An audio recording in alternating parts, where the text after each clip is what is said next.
bisnis owner itu mereka mikirnya promo itu pokoknya potong harga gitu. Rata-rata promo itu potong harga, padahal nggak harus seperti itu. Gitu. Iya juga sih. Ada yang mikirnya kan, pokoknya promo itu aku harus rugi, promo itu harus rugi, nggak harus. Masih banyak cara agar untung gitu. Ya contohnya kalau buat promo menarik, simpel sih. Misalkan ya beli 10 gratis 1, misalkan seperti itu bisa dilakukan. Atau kerjasama dengan pihak lain.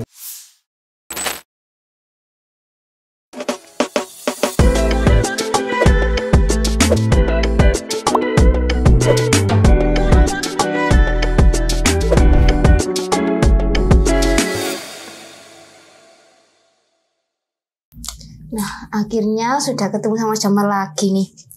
Mas Jamal kira-kira tak lihat di Instagramnya jarang upload foto, story juga nggak ada. Nah, kesibukannya apa aja Mas kira-kira?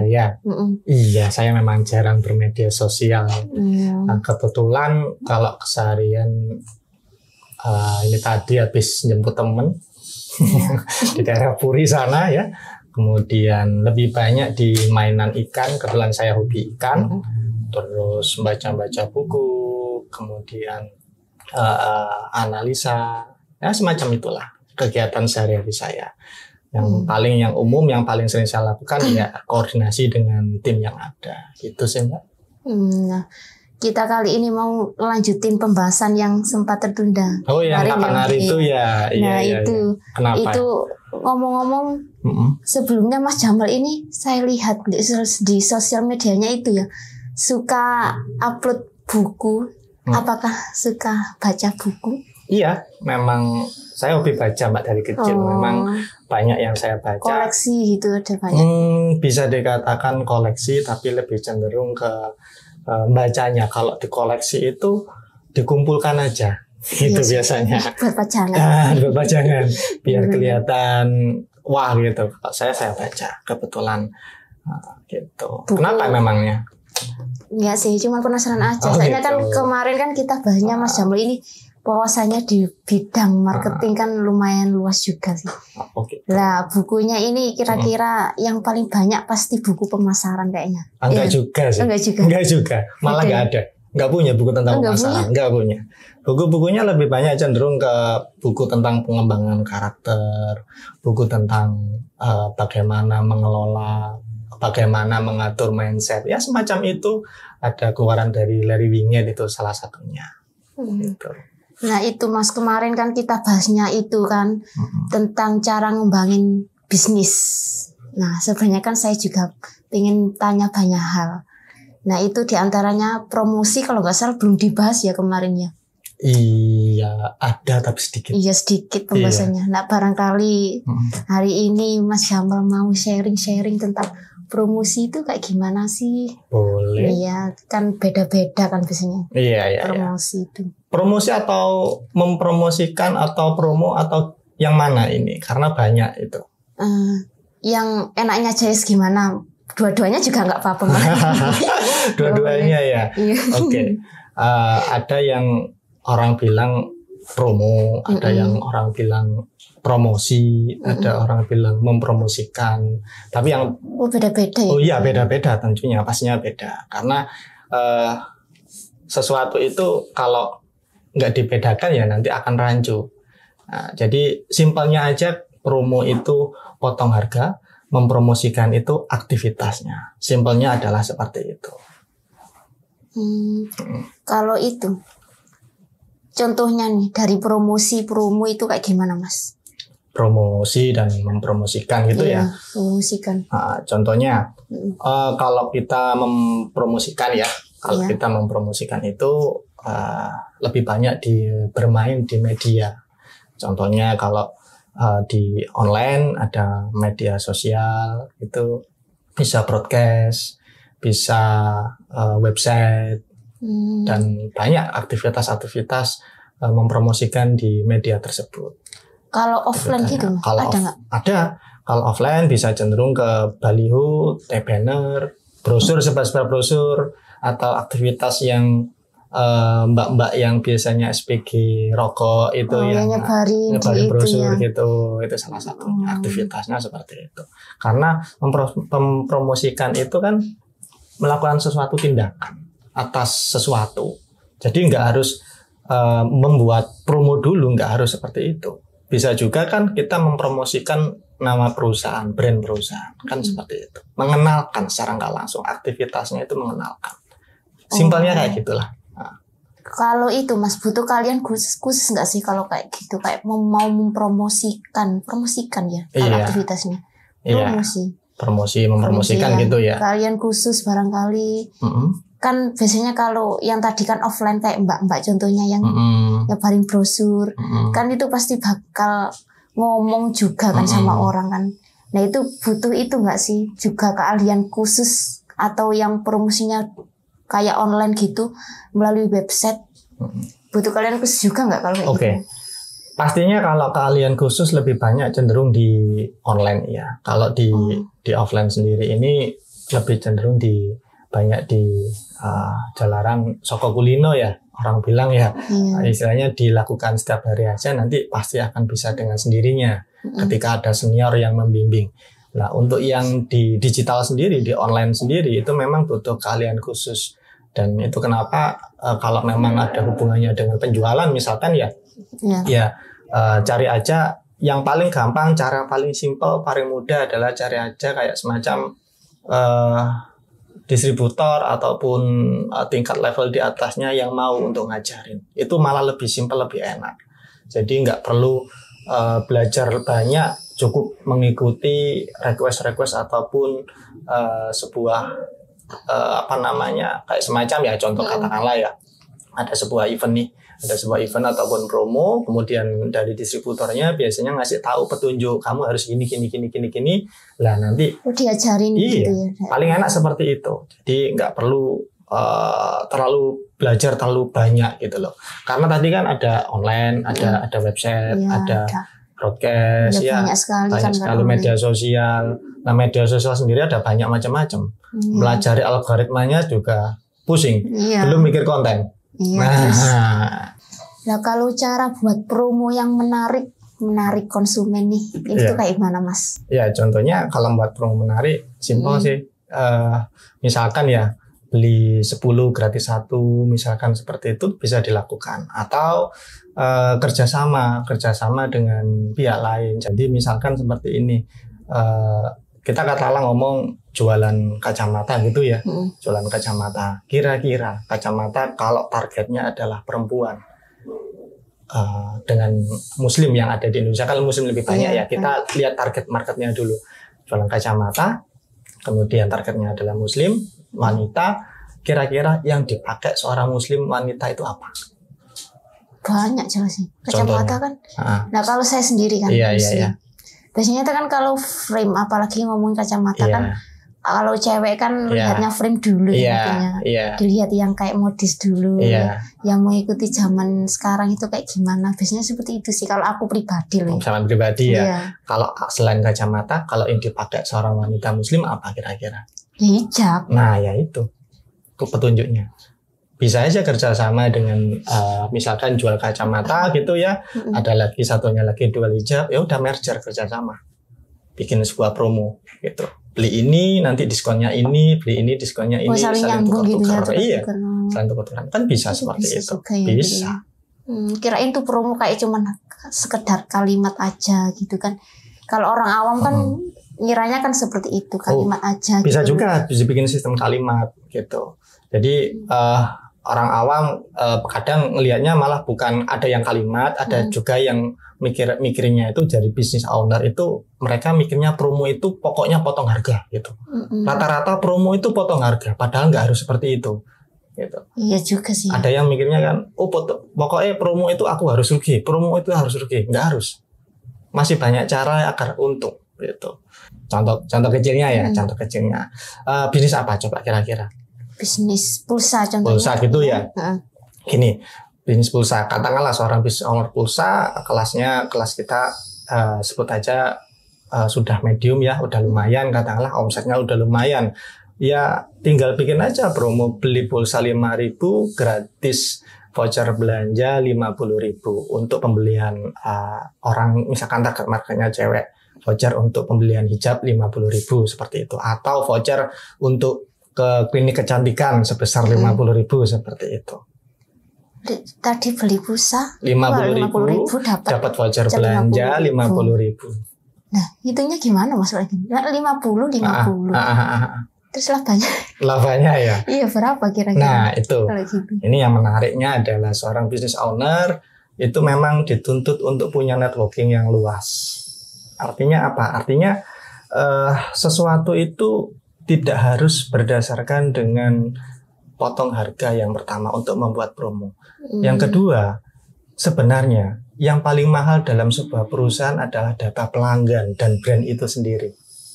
Ketika sudah punya kelas, tadi kan saya bilang kelas medium ya, kelas medium, dia sudah punya data pelanggan yang banyak, seorang business owner atau tim marketingnya bisa jalan ke klinik kecantikan tadi untuk melakukan negosiasi, presentasi, melakukan informasi bahwa pelanggan, gitu, pelangganku sebanyak ini loh, transaksiku dalam sehari sebanyak ini loh. Kalau kamu ada voucher, bisa nitip di saya. Nanti setiap pembelian ini tak kasih voucher ini. Gimana? Nah, kayak gitu ngomongnya. Menarik juga ya. Iya, bisa. Akhirnya apa? Zero cost, tanpa mengeluarkan biaya. Mungkin biaya nanti vouchernya aku aja nyetak, bisa lah. Oke, voucher berapa sih? Bikin nyetak voucher kan murah. Gitu. Nah, akhirnya orang mungkin kompetitor akan mikir, iki badine tutut endi kan gitu bahasa orang Jawanya bilang. Orang mikir 50 voucher 50 tekan. Untungnya dari mana? Iya, kok rugi tambahannya. Nah, itu. Kan pasti gitu kan. Iya. Jadi masih banyak yang bisa dimainkan dalam sebuah promo. Nggak harus melulu potong harga, nggak harus melulu rugi. Apalagi syukur-syukur punya seorang distributor yang distributornya itu ngajarin, distributornya ngasih arahan bagaimana menjual sesuatu ataupun mengejar target, mengejar omset ataupun mengejar keinginan. Tambah enak lagi. Gitu. Ya, cari aja distributor yang seperti itu untuk penjual-penjual pulsa kalau saran saya. Karena untuk zaman sekarang ini ya mentoring itu harus. Kita jalan tanpa seorang mentoring, jalan sendiri. Waduh, babak belur yang ada. Jelas sih, kan bingung kan kalau mau buka bisnis apalagi promosi kan kalau nggak ada ngajari kan. Iya. Juga agak Iya, ngeluarin duit nggak jelas gitu ya. Zong. Nah Mas, tadi kan kita bahas pulsa ya sudah ya. Iya. Aku mau tanya yang lainnya ini. Boleh. Agak menyimpang dari pembicaraan tadi, nggak apa-apa ya? Nggak tentang pulsa maksudnya. Oh iya, nggak masalah. Ini tentang itu sih, dunia mua. Oh, kenapa dunia mua? Nah, mua itu kan biasanya kan namanya pekerjaan atau apapun itu kan pasti ada promo. Nah, kalau mua itu enaknya promonya itu kayak gimana Mas? Oke. Iya. Muanya ini yang seperti apa dulu? Apakah mua yang sudah terbentuk atau mua yang mengawali atau bagaimana? Mua yang mengawali sih, lebih kayak yang tata rias aja. Oh, tata rias saja. Berarti dia masih sendirian. Oke.